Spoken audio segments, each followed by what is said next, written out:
Good morning. Day 9, Wisdom for my children.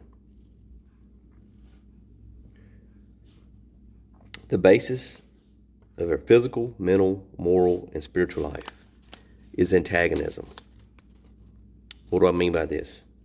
Health. Your body is constantly fighting to be in balance.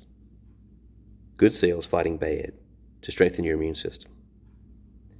Mental. It's a fight to think about the positive things in life while not allowing the negative thoughts and words to take root. Moral. No man is virtuous by accident. Virtue is acquired by always choosing to do what's right. And spiritual, there's always a war going on between the spirit and the flesh. One leads to life and the other to death.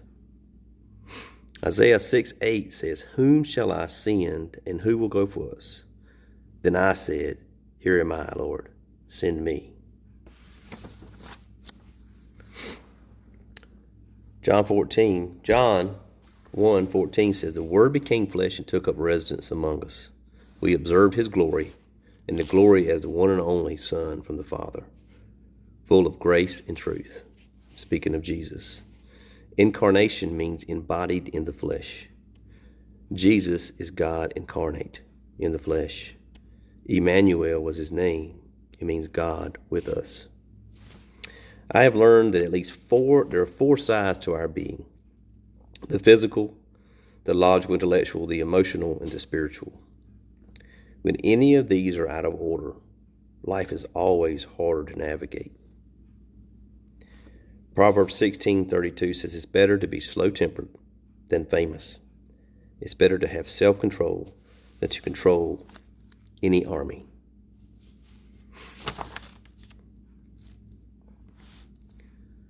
What sort of man did God pick to rear His one and only Son?